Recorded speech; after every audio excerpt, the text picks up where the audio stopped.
ఏలూరు జిల్లాలో దారుణం చోటు చేసుకుంది. పల్నాడు జిల్లాలో ఈ నెల 1వ తారీఖున మణికంఠ, సంయుక్త అనే ఇద్దరు ప్రేమ వివాహం చేసుకున్నారు. అయితే వీరిరువురు కూడా వేరు సామాజిక వర్గానికి చెందిన వారు కావడంతో సంయుక్త కుటుంబ సభ్యులు ఈ పెళ్లికి ఒప్పుకోలేదు. అయితే మణికంఠను పెళ్లి తర్వాత ఎత్తుకెళ్లి అక్కడ దాడి చేసినట్టుగా తెలుస్తోంది. ఇక దాడి చేసిన అనంతరం కూడా సంయుక్తను కుటుంబ సభ్యులు తమతో తీసుకువెళ్లిపోయారు. దాడిలో తీవ్రంగా గాయపడ్డాడు మణికంఠ. ఏలూరు హాస్పిటల్లో చికిత్స పొందుతున్నారు. ఏలూరు జిల్లాలో జరిగింది ఈ దారుణం. ఈ నెల 1వ తారీఖున ప్రేమ వివాహం చేసుకుంది ఈ జంట. అయితే ఈ జంట రెండు డిఫరెంట్ సామాజిక వర్గాలకు చెందిన వారు కావడంతో అటు సంయుక్త తల్లిదండ్రులు ఈ వివాహానికి ఒప్పుకోలేదు. అయితే కుటుంబ సభ్యులు మణికంఠను అక్కడి నుండి తీసుకెళ్లి దాడి చేసి ఆ తర్వాత సంయుక్తను తీసుకువెళ్లిపోయినట్టుగా తెలుస్తోంది. దాడిలో తీవ్రంగా గాయపడ్డాడు మణికంఠ. ఏలూరు హాస్పిటల్లో ప్రెజెంట్ చికిత్స పొందుతున్నాడు. దీనికి సంబంధించి ఇటు రిపోర్టర్ సాగర్ మరిన్ని డీటెయిల్స్ ను మణికంఠతో మాట్లాడి అందిస్తారు. ఏలూరు జిల్లాలో సినీ ఫక్కీ తరహాలో ప్రేమికుల మీద దాడి జరిగింది. ఏలూరు గౌరవరం గ్రామంలో నివాసం ఉంటున్న మణికంఠ అనే యువకుడు విజయవాడ చెందినటువంటి యువతిని ప్రేమిస్తూ వచ్చాడు హైదరాబాద్లో. ఆ తర్వాత వీరు ఏలూరు ద్వారకా తిరుమలలో హిందూ సాంప్రదాయబద్ధంగా వివాహం కూడా చేసుకున్నారు. చేసుకున్న అనంతరం యువతి తల్లిదండ్రులు, బంధువులు ఒక్కసారిగా యువకుడి ఇంటికి వచ్చి అతని మీద దాడి చేసి అమ్మాయిని తీసుకువెళ్ళిపోయారు. ప్రస్తుతం గాయాలతో యువకుడు ఉన్నాడు. ఏలూరు కేంద్ర ప్రభుత్వ చికిత్స పొందుతున్నాడు. మణికంఠ, ఏంటి అసలు ఏం జరిగింది? ఆ రోజు ఎవరు దాడి చేశారు, ఎందుకు చేశారు? ఉమ్మని సంయుక్త అమ్మాయిని ఇష్టపడ్డాను. వాళ్ళ నాన్నగారికి, వాళ్ళ పేరెంట్స్కి మా లవ్ మ్యారేజ్ అంటే మేము ప్రేమించుకున్న విషయం చెప్పాము, కానీ ఎవరు ఒప్పుకోలేదు. ఆ తర్వాత మేము మొన్న 17వ తారీఖు అంబేద్కర్ యువజన సంఘంలో పెళ్లి చేసుకున్నాము ఏలూరులోనే.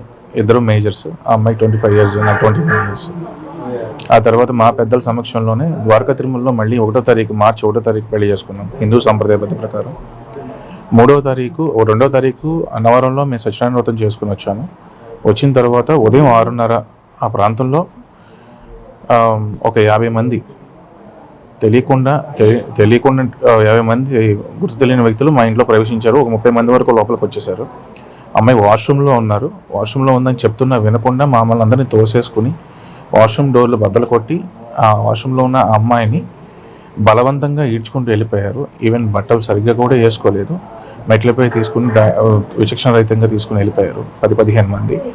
అలాగే నేను ఫస్ట్ ఫ్లోర్ నుంచి కిందకు దూకేశాను అనమాట. ఆ అమ్మాయికి ఏం జరుగుతుందన్న భయంతో దూకేసిన తర్వాత కారు తీసే ప్రయత్నంలో నన్ను వాళ్ళ ఉమ్మనేని అమరయ్య గారు, అమ్మాయి వాళ్ళ తండ్రి బత్తిన రామారావు వాళ్ళ మామయ్య గారు, వీళ్ళిద్దరూ వచ్చి నన్ను గట్టిగా నెత్తి మీద వాళ్ళ మామయ్య వచ్చేసరికి నన్ను ఇక్కడ కొట్టారు, కర్రతో కొట్టారు.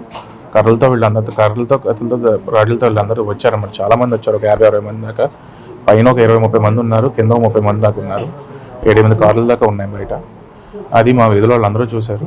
అక్కడ మాకు సరౌండింగ్లో ఏ హౌసెస్ లేవు. పెద్ద కేకలతో మేము అరుస్తుంటే అప్పుడు బయటకు ఒక్కొక్కరు వచ్చారు. ఏంటి అని చూడగా చాలా వరకు కార్లు ఉన్నాయి. తర్వాత వాళ్ళు నా నెత్తి మీద మోదారు. గట్టిగా దెబ్బ కొట్టగానే స్పృహ కోల్పోయి పడిపోయాను. చచ్చిపోయిందని చెప్పి వదిలేసి వెళ్ళిపోయారు నన్ను. 10 నిమిషాల తర్వాత నాకు స్పృహ వచ్చింది. మా వాళ్ళు వచ్చి నన్ను లేపారు. ఆ తెర చూస్తే అక్కడ అమ్మాయి లేదు. నా భార్య నిన్న ఈ ఇన్సిడెంట్ జరిగి 48 hours అవుతుంది. పోలీసు వారికి మేము ఆల్రెడీ ఫిర్యాదు చేసాము. అంటే అట్లా కదా, అప్పుడు వారు దాడికి వచ్చినప్పుడు మీరు పోలీసులకు ఫోన్ చేశారా? చేస్తే వాళ్ళే ఉన్నారు. మా ఫోన్లు తీసుకెళ్ళి బయట ఇసిరేశారు. ఇంట్లోంచి బయటకి ఇసిరేశారు. బయట అంటే మాకు ఓపెన్ ప్లేస్ ఉంటుంది, బయటకి ఇసిరేస్తే కనుక వీడియో కానీ లేకపోతే కనుక ఎవరికైనా ఫోన్ చేసే ప్రయత్నం చేసినా కానీ వాళ్ళందరూ కూడా ముక్కుమ్మడి దాడి చేస్తే మేమేం చేయలేని పరిస్థితి.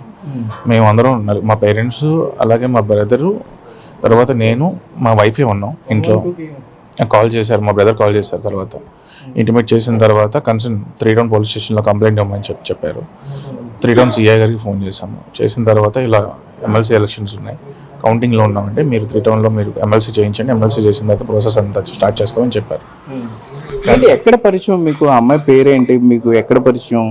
అంటే మీది ఏలూరు, అమ్మాయిది విజయవాడ కదా. అమ్మాయి ఏం పేరు అసలు? అమరావతి. ఏంటి అసలు ఎక్కడ పరిచయం మీ ఇద్దరికి? ఎన్నాళ్ళ నుండి ప్రేమించుకుంటున్నారు? మేము గత 2.5 years నుంచి ప్రేమించుకుంటున్నామండి. మాకు హైదరాబాద్లోనే పరిచయం. తను ఒక ఓవర్సీస్ కన్సల్టెన్సీలో పనిచేస్తుంది. నాది ఓన్ ఒక బ్యాంకింగ్ సెక్టర్, IBS అని చెప్పి ఇంటిగ్రేటెడ్ బ్యాంకింగ్ సర్వీస్ అని. అక్కడ పరిచయం కాస్త ప్రేమగా మారింది. హైదరాబాద్లోనే ఒకే అపార్ట్మెంట్లో మేము 1 year నుంచి లివింగ్లో ఉన్నాం ఇద్దరం. తర్వాత ఇద్దరిని ఇరుపెద్దలను ఒప్పించి పెళ్లి చేసుకుందాం అనేది మా మోటో. దానికి అమ్మాయి కూడా చాలా కాన్ఫిడెంట్గా మా పేరెంట్స్ ఒప్పుకుంటారని చెప్పారు. ఈవెన్ అమ్మాయితో పాటు వాళ్ళ సిస్టర్ కూడా మాతో పాటే ఉండేవాళ్ళు.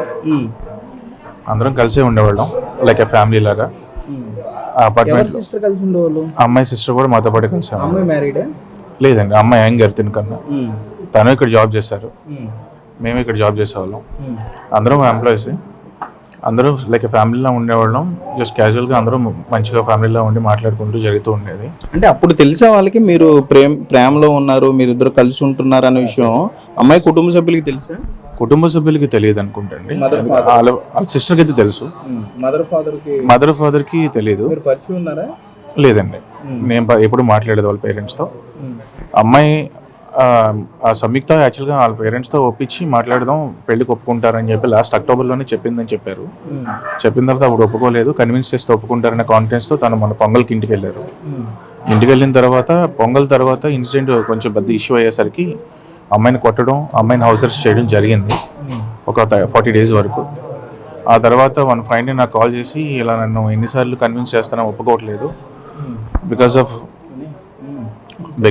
ఆఫ్ క్యాస్ట్ వల్ల ఒప్పుకోవట్లేదు, కులాలు వేరుగా ఉన్నాయి కాబట్టి వారు ఒప్పుకోవటం లేదు సో అంటూ వాళ్ళ నాన్నని అడ్రస్ చేస్తూ ఒక వీడియో కూడా రిలీజ్ చేసింది. అయినా కూడా అప్పుడు స్పందించిన తల్లిదండ్రులు వివాహం అనంతరం ఒక్కసారిగా ఈ అబ్బాయి ఇంటికి రావటం, అబ్బాయి తల్లిదండ్రుల మీద దాడి చేయటం, అబ్బాయి మీద మణికంఠ మీద అత్యంత దారుణంగా దాడి చేసి చనిపోయాడు అనుకుని వదిలి వెళ్ళిపోయారు. సుమారుగా 50 మంది ఇంటి మీద దాడి చేశారు. ఒక పక్క పోలీసులు అందరూ కూడా ఎమ్మెల్సీ కౌంటింగ్ హడావుల్లో ఉన్నారు, మొత్తం సిబ్బంది అంతా కూడా అక్కడ ఉన్నారు. సో వాళ్ళు ఒకసారిగా రావటం, అమ్మాయిని తీసుకెళ్లే ప్రయత్నం. సో ఇప్పుడు సంయుక్త ఎలా ఉంది, తను అసలు ఆ సంయుక్తని వారి తల్లిదండ్రులు ఏమన్నా చేశారు, లేకపోతే ఆ అమ్మాయి మణికంఠను తీసుకువెళ్ళారు కాబట్టి ఆల్రెడీ వీడియోలో చెప్పినట్లుగా తనేమన్నా చేసుకుందా అన్న కంగారులో అయితే మణికంఠ ఉన్నాడు.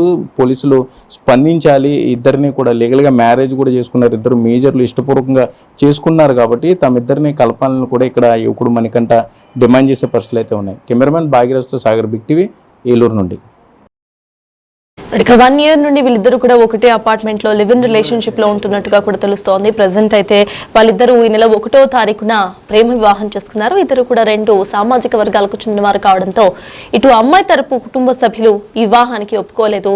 అయితే అబ్బాయిని వరుణ్ని కొట్టి ఇటు అమ్మాయిని తీసుకువెళ్లిపోయారు. సంయుక్త ఏమంటుందో ఇప్పుడు ఒకసారి చూద్దాం. చాలాసార్లు నేను ఫోన్ చేశాను, అయినా మీరు ఫోన్ లిఫ్ట్ చేయట్లేదు.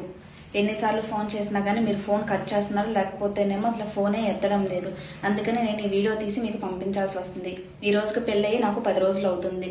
నేను మళ్ళీ పెద్దల సమక్షంలో మళ్ళీ పెళ్లి చేసుకుందాం అనుకుంటున్నాను. నేను నా భర్త మళ్ళీ పెళ్లి చేసుకుంటున్నాం పెద్దల సమక్షంలో. రేపు మార్చి 1వ తారీఖు మా ఇద్దరికి పెళ్ళి. నా భర్త మీద మీరు నా భర్త మీద లేనిపోని నిందలన్నీ వేస్తున్నారు. పరువుకు సంబంధించిందని, మాది క్యాస్ట్ వేరు, వాళ్ళ క్యాస్ట్ వేరు, వాళ్ళు కాపు, మనం చౌదరీస్ అని మీరు క్యాస్ట్ తీసుకొని వస్తున్నారు. ఎన్నిసార్లు చెప్పినా అబ్బాయి క్యాస్ట్ వేరు, మన క్యాస్ట్ వేరు, ఎగ్జాక్ట్ కాపు కాపు కాపు వద్దు వద్దు అని అంటున్నారు. అందుకని నేను నా ఇష్టపూర్వకంగా నేనే ఇంట్లో నుంచి బయటకు వచ్చేసి అతన్ని పెళ్లి చేసుకున్నాను. అందుకని నేను పెద్దల సమక్షంలో మళ్ళీ పెళ్లి చేసుకుందాం అనుకుంటున్నాను. మీరు కనుక ఇది మళ్ళీ పోలీస్ స్టేషన్లని, కేసులని అతని మీద లేనిపోని నిందలు కనుక వేస్తే ఈసారి డైరెక్ట్గా నేనే వచ్చి మీ మీద కేసు పెట్టాల్సి వస్తుంది. అమ్మ, నాన్న, మీకు చాలాసార్లు నేను ఫోన్ చేశాను, అయినా మీరు ఫోన్ లిఫ్ట్ చేయట్లేదు. ఎన్నిసార్లు ఫోన్ చేసినా కానీ మీరు ఫోన్ కట్ చేస్తున్నారు, లేకపోతేనేమో అసలు ఫోనే ఎత్తడం లేదు. అందుకని నేను ఈ వీడియో తీసి మీకు పంపించాల్సి వస్తుంది. ఈ రోజుకి పెళ్ళయి నాకు 10 రోజులు అవుతుంది. నేను మళ్ళీ పెద్దల సమక్షంలో మళ్ళీ పెళ్లి చేసుకుందాం అనుకుంటున్నాను. నేను నా భర్త మళ్ళీ పెళ్లి చేసుకుంటున్నాం పెద్దల సమక్షంలో. రేపు మార్చి 1వ తారీఖు మా ఇద్దరికి పెళ్ళి. నా భర్త మీద మీరు నా భర్త మీద లేనిపోని నిందలన్నీ వేస్తున్నారు. పరువుకు సంబంధించిందని, మాది క్యాస్ట్ వేరు, వాళ్ళ క్యాస్ట్ వేరు, వాళ్ళు కాపు, మనం చౌదరీస్ అని మీరు క్యాస్ట్ తీసుకొని వస్తున్నారు. ఎన్నిసార్లు చెప్పినా అబ్బాయి క్యాస్ట్ వేరు, మన క్యాస్ట్ వేరు, ఎగ్జాక్ట్ కాపు కాపు కాపు వద్దు వద్దు అని అంటున్నారు.